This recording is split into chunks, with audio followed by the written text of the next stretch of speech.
Itu kan berarti dari 6 kamar, 6 bed per kamar jadi 4. Berarti akan ada pengurangan tempat tidur nih. Nah, Betul. itu gimana tuh Pak ininya? Nah, kalau Kris sebenarnya kami juga seperti saya sampaikan tadi, kami menunggu ketetapan dari pemerintah. Walaupun Pak Menteri Kesehatan sudah menyampaikan bahwa menunda Ya. pelaksanaan Kris ini. Tetapi kalau dari BPJS Kesehatan sebenarnya kami itu paling tidak melihat Kris itu kan singkatan dari kelas rawat inap standar. Standar. Kami tidak melihat berapa jumlah bednya, tapi kami concern terhadap standarnya. Ya. Nah, standarnya itu ada 12 kriteria. Jadi sebenarnya bagus kris itu untuk pemenuhan standar. Nah, soal bednya berapa segala macam kami serahkan pada pemerintah. Soal terkait dengan iuran, oke kami serahkan pemerintah. Walaupun memang tidak bisa dipungkiri bahwa dengan penerapan kris tentu ada pengurangan nih, Ya. pengurangan tempat Tempat tidur tidur. di rumah sakit. Sekedar gambaran di Kabupaten Bogor itu kemarin pernah kita lihat bersama-sama dengan Dinkes itu masih kurang 2.000 tempat tidur. Saat ini Saat existing ya. Kalau misalnya di kris bisa dibayangkan itu berkurang lagi tuh. Nah, berkurang lagi. Tetapi seperti saya sampaikan di awal tadi bahwa kami concern terhadap standarnya itu tadi ada 12 kriteria kan yang diitukan sama pemerintah kris itu. Nah, jadinya kalau emang itu diterapkan, kami sudah menerapkan itu pada saat kami credentialing. Contoh, ventilasi udara minimal 6 kali pergantian, pencahayaan diatur, kemudian tersedia nakas per bed, jarak antar tepi bed. Biasanya kan dulu rumah sakit Ya. empuk-empukan tuh. Nah sekarang antar tepi bed itu diatur jadi 1,5 meter. Ada kamar mandi dalam ruang ranap gitu ya. Kemudian ada outlet oksigen gitu. Nah itu yang kami cek tuh pada saat kami melakukan re-credentialing gitu. Jadi intinya bahwa kris itu yang di-concern adalah standarnya, Betul, tetapi kapan betul. diberlakukan kris Kami ngikut aja, saja. karena sebenarnya ini masih ada pembahasan ya. Ada 4 opsi skema. Pertama, tetap kelas 1, kelas 2, kelas 3 dengan maksimal bed per kelas Ya. sesuai kondisi existing. Existing artinya existing setelah kami credentialing menggunakan 12 kriteria tersebut. Kemudian dibagi 2 kelompok kelas. Kelas A 2 bed, kelas B 4 bed. Nah, yang nomor 2 ini revolusi iuran sebenarnya. Nah, kemudian tetap kelas 1, kelas 2, 3, tapi yang tadi yang Dokter Koro disampaikan, kelas 1 maksimal 2 bed, kelas 2 maksimal 3 bed, kelas 3 maksimal 4 bed. Dokter Koro bisa bayangkan sama semua Bapak Ibu bisa bayangkan berapa jumlah bed yang akan Hilang. Tereliminasi. gitu ya. Kemudian hanya 1 kelas. Tapi kalau hanya 1 kelas, wah ini yang pertentangannya luar biasa kemarin karena dari orang-orang yang dia biasa menempati kelas 1, kemudian mereka turun kelas. Nah, yang kelas 3 senang naik saja, kelas, ya. tetapi kelas 3 itu kan pasti akan ada penyesuaian iuran Iya. yang cukup besar. Kira-kira pemerintah sanggup nggak membayari itu? Karena saat ini aja dengan yang ada sekarang banyak peserta yang menunggak nggak membayar iuran. Gimana kalau ada penyesuaian iuran yang cukup besar? Apalagi dengan PHK Betul. yang lumayan banyak nih. Betul, betul, betul.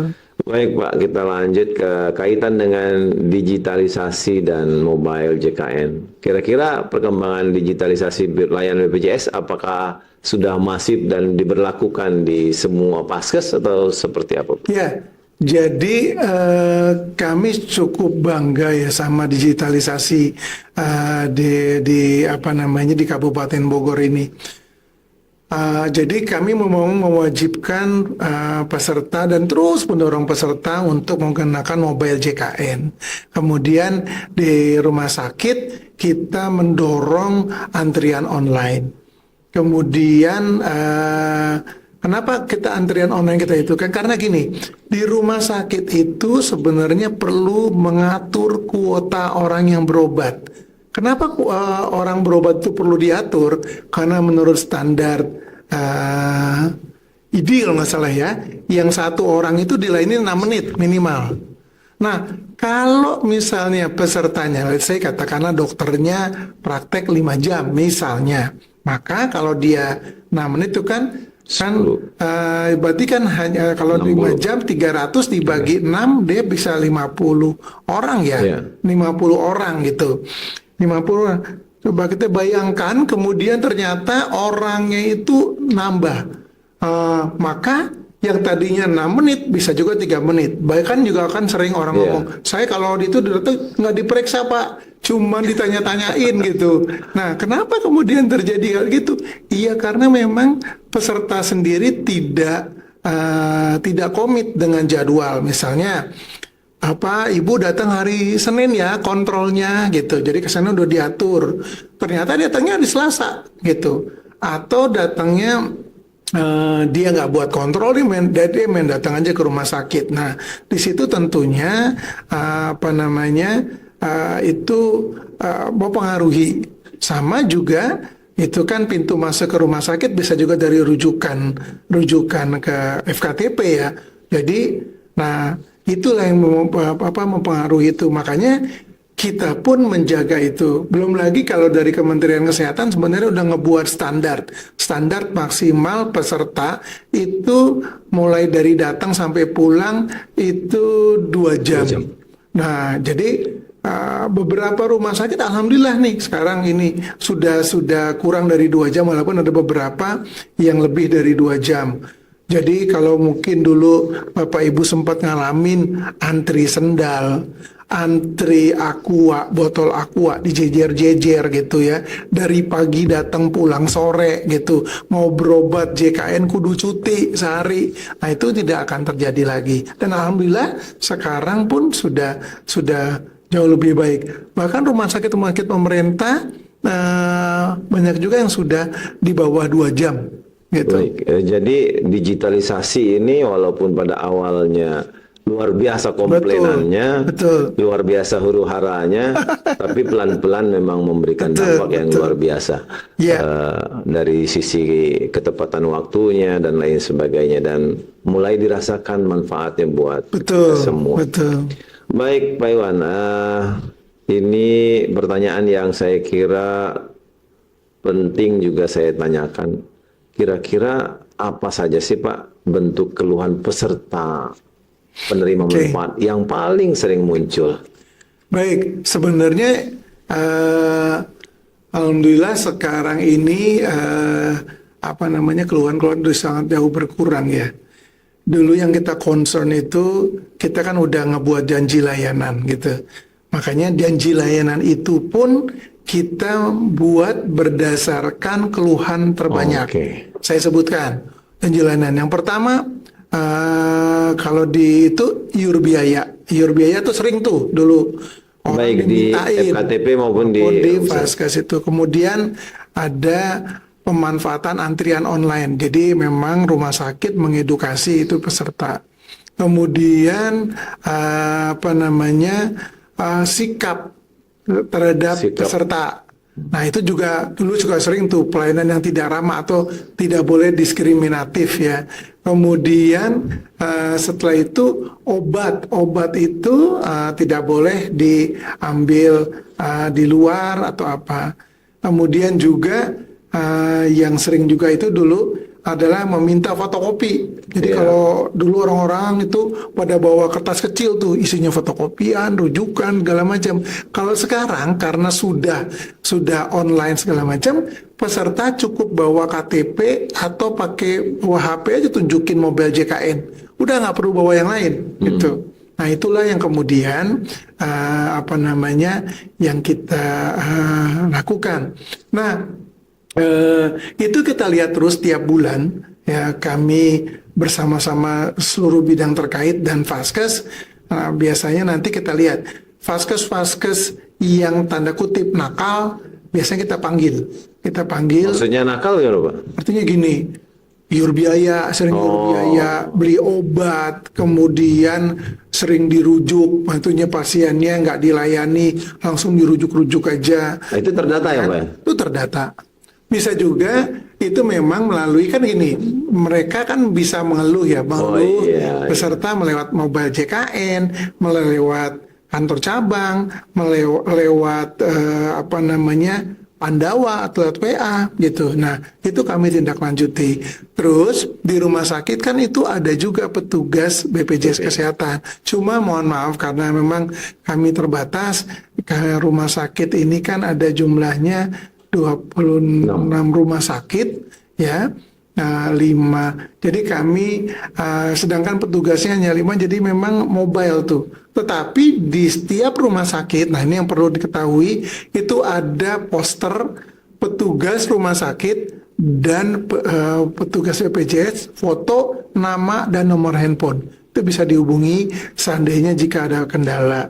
Nah, kenapa kemudian rumah sakit harus menempatkan petugasnya di sana juga sesuai dengan Undang-Undang Pelayanan Publik? Maka instansi atau organisasi yang memberikan pelayanan publik harus menyiapkan orang untuk memberikan informasi dan menangani pengaduan. Jadi bukan kami yang memasak, tetapi memang salah satu yang kami wajibkan di Vaskes lanjutan adalah mereka harus menempatkan orang di PIPP rumah sakit. Jadi kanalnya kalau ada keluhan ya bisa langsung melalui Mobile JKN, kemudian website, kemudian call center 165, kantor cabang. Nah, selain itu kami juga sebenarnya ada pelayanan mobile keliling, namanya BPJS Keliling. BPJS Keliling kami ke desa-desa sama BPJS Online. BPJS Online itu hampir sama kayak ke kantor, cuman layanannya online. Jadi peserta datang berhubungan sama kami, dia pesertanya lewat tab atau apa, biasanya dengan puskesmas atau di kecamatan, itu nanti mereka itu terus mereka tunjukin, oke, Pak, Bu, apa yang bisa dilayani, sama seperti kayak kita berhadapan, nanti mereka tinggal menunjukkan, kemudian kita capture gitu ya. Jadi mereka nggak perlu datang ke kantor, mereka cukup ke kecamatan atau desa yang menyelenggarakan BPJS online bersama kami. Oh ya, satu lagi mall pelayanan publik. Tapi mall pelayanan publik karena memang keterbatasan kami dan jumlahnya relatif tidak terlalu jauh dari kantor cabang, maka kami cuma, mohon maaf nih, kalau nanti kepala dinas PTPSP mendengarkan hal ini, kami cuma itu menempatkan petugas hari Rabu dan Jumat gitu. Karena apa? Karena kami lebih fokus datang ke desa-desa dan ke puskesmas untuk BPJS keliling, karena itu lebih mendatangi peserta lah, lebih banyak yang terlayani. Biasanya kalau klinik atau paskes di WA sama BPJS ada komplain ini di capture tuh langsung itu kira-kira langsung ditindaklanjuti dan harus selesai dalam waktu berapa lama tuh Pak? Kalau itu biasanya gini, saya udah ngomong semua direktur rumah sakit dan itu. Kalau ada keluhan obat peserta bayar sendiri dan bukan kesalahan peserta, bukan mau-maunya peserta, wajib dikembalikan tuh. Saya langsung hubungin dosen direkturnya, dok, ada kejadian, tolong ditindaklanjutin, balikin tuh duit peserta. Biasanya langsung tuh. Nah itu, tapi kalau memang itu kan biasanya mereka maksimal, biasanya sih mungkin nanti kan dicek dulu ya kalau yang membalikan uang itu mungkin ada perlu proses ya 1-2 hari lah ya, biasanya langsung dikembalikan pada peserta. Kalau pesertanya belum pulang biasanya itu langsung dikembalikan pada peserta. Dan alhamdulillah selama ini juga rumah sakit komit ya, dan Vaskes juga komit, biasanya mereka menindaklanjuti kami, menindaklanjuti apa yang kami sampaikan. Pokoknya kalau sudah begitu harus diselesaikan. Ya, baik Pak Iwan. Langkah ke ini berikutnya adalah terkait dengan penyakit katastropik. Nah, ini hal yang penting dan menurut saya tindak lanjut dari penyakit katastropik karena lumayan biayanya, mesti ada screening. Betul, Nah, betul.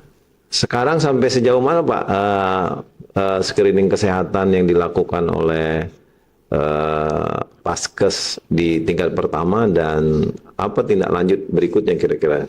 Nah, ini screening mungkin kalau mungkin pendengar udah tahu kemarin tuh kan ada sebenarnya screening ini kami mendukung program pemerintah nih Cek kesehatan yang gratis. cek kesehatan gratis. Sebenarnya screening itu kalau mobile JKN pada saat setiap tahun itu mereka harus melakukan screening. Ya. Nah, screening itu ada beberapa pertanyaan-pertanyaan. Sebenarnya yang dilakukan juga sama cek kesehatan gratis juga hampir sama kayak gitu. Jadi ada pertanyaan-pertanyaan memang mengarah ini orang kira-kira sakitnya apa. Ada misalnya, apakah contoh kalau gula misalnya, apakah Anda sering merasa lemas? Apakah Anda sering terbangun malam untuk buang air kecil? Apakah Anda sering merasa haus misalnya? Apakah Anda dan lain-lain tuh ada kebiasaan-kebiasaan pola hidup yang ditanya. Nah, jika dari pertanyaan-pertanyaan tersebut kemudian terindikasi bahwa mereka ada penyakit kronis, let's say gula, ya, diabetes dan hipertensi, maka mereka boleh tuh dari hasil itu menunjukkan berkunjung ke FKTP untuk menunjukkan bahwa dok, berdasarkan hasil screening saya itu kecenderungan diabetes atau kecenderungan hipertensi Ya. gitu. Nah, itu mereka boleh sama kayak yang cek kesehatan gratis gitu. Baik, beberapa pertanyaan menjelang akhir ini Pak. Ya. Ada yang terlewat terkait dengan rujuk balik.